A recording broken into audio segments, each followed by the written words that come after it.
Hello students, welcome you again on my channel Suman Study Point. Today we will discuss about worksheet number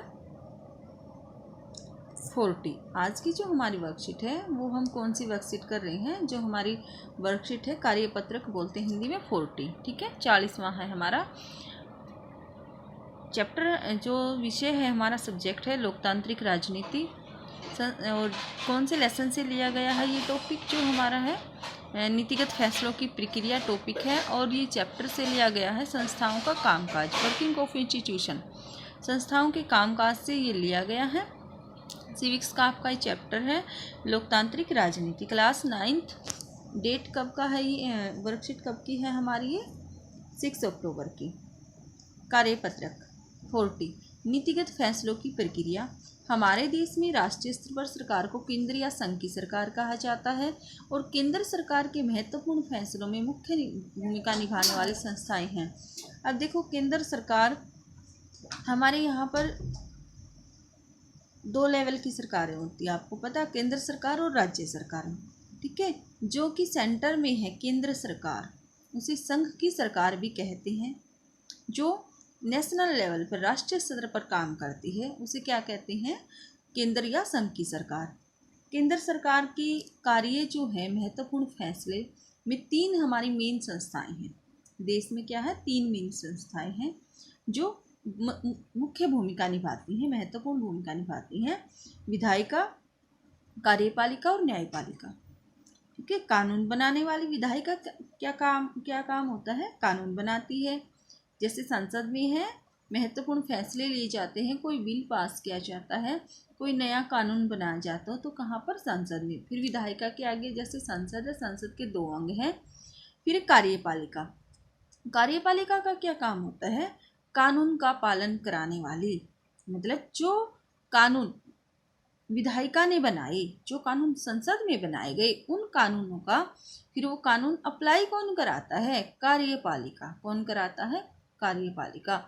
फिर अगर कोई कानून का पालन नहीं कर रहा तो उसकी समीक्षा कौन करता है, न्यायपालिका। मतलब जहाँ पर फैसले होते हैं, जहाँ पर महत्वपूर्ण फैसले लिए जाते, न्यायपालिका। तो कि सरकार के, केंद्र सरकार है, सरकार के 3 अंग कौन से हैं, कानून, विधायिका, कार्यपालिका और न्यायपालिका।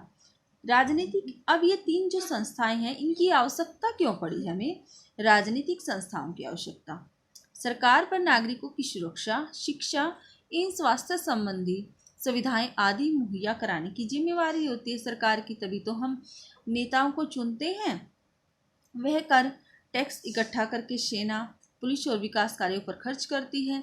इस तरह के कामों को विभिन्न संस्थाओं द्वारा किया जाता है ताकि लोकतंत्र ठीक से काम कर सके और बड़े फैसले लेने में देश के सभी प्रमुख अधिकारी शामिल हों।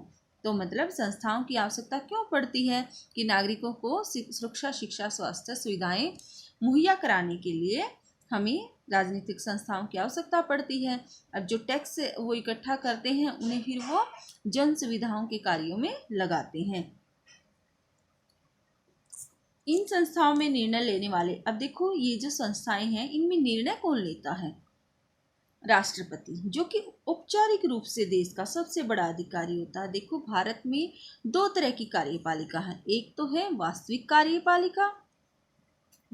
कार्यपालिका, दूसरी है नाम मात्र कार्यपालिका, नाम मात्र कार्यपालिका।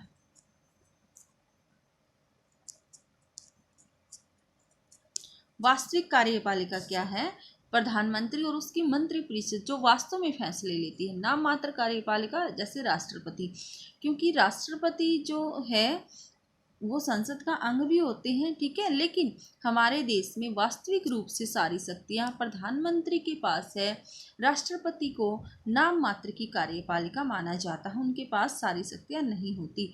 औपचारिक रूप से वो देश का सबसे बड़ा अधिकारी है। औपचारिक रूप से मतलब जो भी फैसले लिए जाते हैं प्रधानमंत्री और मंत्रिपरिषद, मंत्रिमंडल के द्वारा लिए जाते हैं, उन पर राष्ट्रपति की सहमति होती है, ओनली साइन, औपचारिक रूप से। राष्ट्रपति जो कि औपचारिक रूप से देश का सबसे बड़ा अधिकारी होता है। प्रधानमंत्री, फिर संस्थाओं का निर्णय लेने वाले अधिकारी कौन से हैं? राष्ट्रपति, प्रधानमंत्री।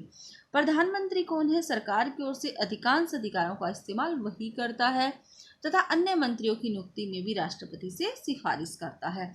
प्रधानमंत्री क्या है भारत में? वास्तविक कार्यपालिका, मतलब सारे मोस्टली सभी जो राइट हैं उनका उपयोग कौन करता है? प्रधानमंत्री। किसकी? मतलब मंत्रिमंडल की सलाह पर। संसद, राष्ट्रपति, लोकसभा और राज्यसभा को मिलकर बनती है संसद। संसद के 3 अंग है, राष्ट्रपति, लोकसभा और राज्यसभा। राष्ट्रपति दोनों सदनों का सदस्य नहीं होता, फिर भी संसद के फैसले इनकी मंजूरी के बाद ही लागू होते हैं। जो भी बिल पास होता है उस पर राष्ट्रपति के हस्ताक्षर जरूर होते हैं। अब देखो, संसद के 3 अंग हो गए, राष्ट्रपति, लोकसभा, राज्यसभा। अब लोकसभा और राज्यसभा क्या है? लोकसभा जो है निम्न सदन और राज्यसभा क्या है? ऊपरी सदन। अब देखने में ये लगता है कि ऊपरी सदन राज्यसभा उसके पास ज़्यादा पावर होगी, लेकिन एक्चुअली में पावर जो है सारी, मतलब मोस्टली ज़्यादा पावर लोकसभा के पास होती है। हम क्योंकि लोकसभा के सदस्य हम प्रत्यक्ष रूप से चुनते हैं, जिन्हें क्या बोलते हैं? MP, member of parliament. Member of parliament Lok Sabha के सदस्य होते हैं, जिन्हें हम डायरेक्ट मतलब चुनते हैं डायरेक्ट रूप से। हमारे संविधान में राज्यसभा को राज्यों के संबंध में कुछ विशेष अधिकार प्राप्त है, लेकिन अन्य अधिकतर मामलों में सर्वोच्च अधिकार लोकसभा के पास है। अब देखो दोनों में अंतर क्या है। देखो लोकसभा और राज्यसभा, आपको पता है लोकसभा में अधिकतम कितने मेंबर हो सकते हैं? 552 और राज्यसभा में 500, लोकसभा में 550, राज्यसभा में 250। ठीक है, मतलब अब लोकसभा और राज्यसभा, इनमें अंतर क्या है? किसी भी सामान्य कानून को पारित करने में दोनों सदनों के बीच कोई मतभेद होता है तो लोकसभा के विचार को प्राथमिकता मिलने की संभावना होती है। ठीक है, पैसे के मामले में लोकसभा द्वारा पारित बजट या कानून को राज्यसभा सिर्फ 14 दिनों तक अपने पास रख सकती है और सुझाव दे सकती है, जो कि लोकसभा को अधिकार है कि वो उन सुझावों को माने या ना माने।